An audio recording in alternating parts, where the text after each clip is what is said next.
جڑاں والا واقعہ جس قدر افسوس کیا جائے، مذمت کی جائے کم ہے، بلکہ برات کی جائے۔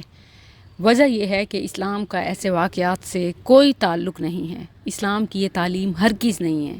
اسلام مسلمان کو کسی صورت میں یہ اجازت نہیں دیتا کہ وہ مشرکوں کے بھی، اہل باطل کے بھی عقائد کو، ان کے معبودوں کو کوئی گالی دے، نقصان پہنچائے۔ وجہ یہ کہ اس سے وہ اللہ کو، دین کو، شاعر اسلام کو گالی دیں گے۔ سورۃ الانعام آیت 108 ہے، وَلَا تَسُبُّوا الَّذِينَ يَدْعُونَ مِن دُونِ اللَّهِ فَيَسُبُّوا اللَّهَ عَدْوًا بِغَيْرِ علم، اور انہیں گالی نہ دو جنہیں یہ لوگ اللہ کے سوا پکارتے ہیں، بس وہ زیادتی کرتے ہوئے کچھ جانے بغیر اللہ کو گالی دیں گے۔ یعنی اسلام کی یہ تعلیم ہی نہیں ہے کہ دیگر مذاہب کو، ان کے رہنماؤں کو، ان کے پیروکاروں کو گالی دی جائے۔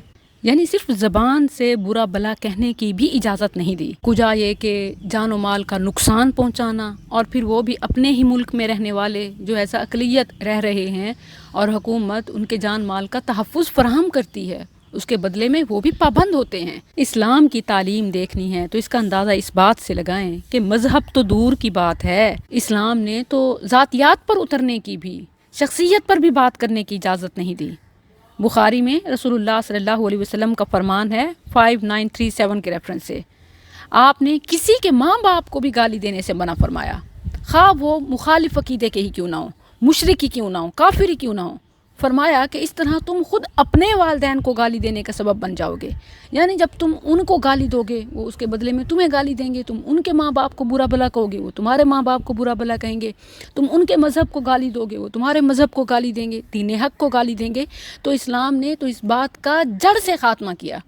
اب وجہ یہ ہے، بنیاد یہ ہے کہ ہم علماء کو ذمہ دار ٹھہراتے ہیں، ہم عوام کو ذمہ دار ٹھہراتے ہیں، ہر حکومت خود اپنی ذمہ داری ادا نہیں کرتی۔ آپ دیکھ رہے ہیں کہ میڈیا پر کس طرح حکومتی ترجمان آ رہے ہیں، بیانات دے رہے ہیں کہ نقصانات کا ازالہ کیا جائے، نقصان پہنچانے والوں کو کیفر کردار تک پہنچایا جائے، لیکن وہ خود یہ بات بھول جاتے ہیں کہ جب قرآن کو جلایا جاتا ہے، نذر آتش کیا جاتا ہے، بے ادبی بے حرمتی کی جاتی ہے، تو حکومت خاموش تماشائی کیوں ہوتی ہے؟ دنیا بھر میں، وہ خواہ اسلامی ممالک ہوں یا غیر اسلامی ممالک، جب جہاں قرآن کی بے ادبی بے حرمتی کی جاتی ہے، اہل اقتدار ایسے خاموش ہوتے ہیں، لب سی لیتے ہیں کہ جیسے اسلام تو دور، ان کا انسانیت سے بھی کوئی تعلق نہ ہو۔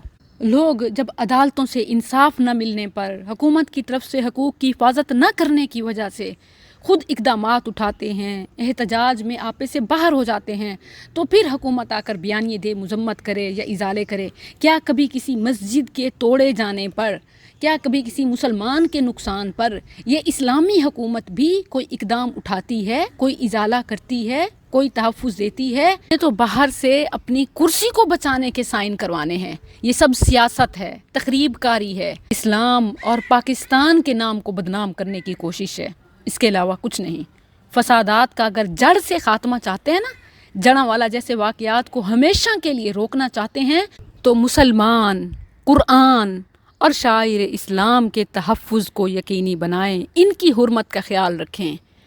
احترام اسلام سے احترام انسانیت اور احترام مذاہب ہے۔